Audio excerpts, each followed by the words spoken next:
Love ലാംഗ്വേജിനെ പറ്റിയിട്ട് ഒന്ന് സംസാരിച്ചാലോ? ഞാൻ റീൽസൊക്കെ കുറേ കണ്ടിട്ടുണ്ട്.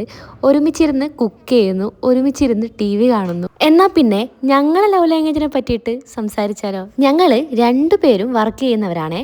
പുള്ളിക്കാരനാണെങ്കിൽ ഓഫീസ് വർക്കാണ്, അതായത് കറക്റ്റ് ടൈം ഓഫീസിൽ തിരിച്ചു വരുന്ന സമയത്ത് ഒരു 7 മണിയൊക്കെ ആവും. പിന്നെ മന്ത്ലി സാലറി, അങ്ങനെയാണ് ഏട്ടൻ ഒരു ഭാഗത്തോട്ട് പോയിക്കൊണ്ടേയിരിക്കുന്നത്. ഓൺ ബിസിനസ്സിനും അതിൻ്റെതായ നല്ലതും ചീത്തയായിട്ടുള്ള വശങ്ങളൊക്കെ ഉണ്ട്. അത് ഞാൻ പിന്നൊരു വീഡിയോയിൽ പറയാം. ഞാൻ ഫസ്റ്റ് പറഞ്ഞതുപോലെ നമ്മളെ റീൽസിൽ കാണുന്ന ലൈഫേ അല്ല നമ്മളെ റിയൽ ലൈഫ്. പിന്നെ എനിക്കൊന്ന് പറയാനുള്ളത്, ഓരോ വീട്ടിന്റെ ഉള്ളിലെ സാഹചര്യങ്ങളും പല രീതിയിലും ആയിരിക്കും കേട്ടോ. എനിക്ക് ഇനിയെങ്കിലും കഴിക്കാൻ പോകുന്ന, അതായത് മാരേജ് കഴിക്കാൻ പോകുന്ന പിള്ളേരോട് പറയാനുള്ളത്, ഈ റീൽസ് കണ്ടിട്ട് എക്സ്പെക്ടേഷനോട് കൂടിയിട്ട് നിങ്ങൾ ഒരിക്കലും കല്യാണം കഴിക്കാൻ പാടില്ല. എനിക്കിപ്പോൾ അറിയാവുന്ന കുറേ ഫ്രണ്ട്സിൻ്റെ, അതായത് 1-2 കേസൊന്നുമല്ല, അതായത് കിച്ചണിലാണെങ്കിൽ എന്നെ ഹെൽപ്പ് ചെയ്യില്ല, അങ്ങനെ ഇങ്ങനെയാന്നുള്ളതാണ് മെയിനായിട്ടുള്ള ഇഷ്യൂ. എനിക്ക് യാതൊരു വിധത്തിലുള്ള സപ്പോർട്ടും കിട്ടുന്നില്ല, അങ്ങനെയൊക്കെ പറഞ്ഞിട്ട് ഞാൻ കുറേ കേസ് കേട്ടിട്ടുണ്ട്.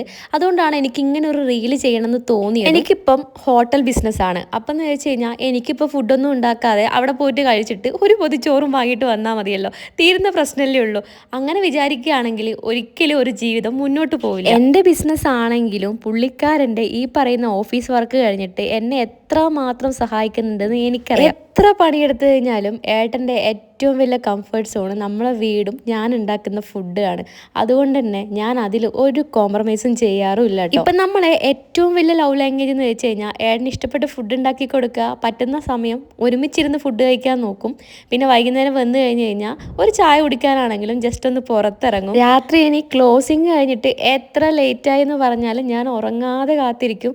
അതുപോലെ തന്നെ ആമിയും. അങ്ങനെ ഞങ്ങൾ 3 പേരും കൂടെ സംസാരിക്കും, പിന്നെ ഞങ്ങൾ മാത്രം സംസാരിക്കും. ഇതൊക്കെയാണ് ഞങ്ങളെ ലവ് ലാംഗ്വേജ്. പിന്നെ ഓരോ ഫാമിലിയിലും സിറ്റുവേഷൻ പലതായിരിക്കും. ആ സിറ്റുവേഷനിൽ ഒരു സൊല്യൂഷൻ കണ്ടെത്താൻ പറ്റുവാണെങ്കിൽ മിക്ക പ്രശ്നങ്ങളും അങ്ങനെ അങ്ങ് ഒഴിവായി പോകുന്നതാണ് എൻ്റെ ഒരു അഭിപ്രായം. ലൈഫ് അല്ലടോ, അവസ്ഥകൾ മാറിയും തിരിഞ്ഞും ഒക്കെ വരും. സിറ്റുവേഷൻ അനുസരിച്ച് നമുക്ക് ഒരുമിച്ചിരുന്ന് കുക്ക് ചെയ്യാൻ പറ്റുവാണെങ്കിൽ അങ്ങോട്ട് കുക്ക് ചെയ്യുക.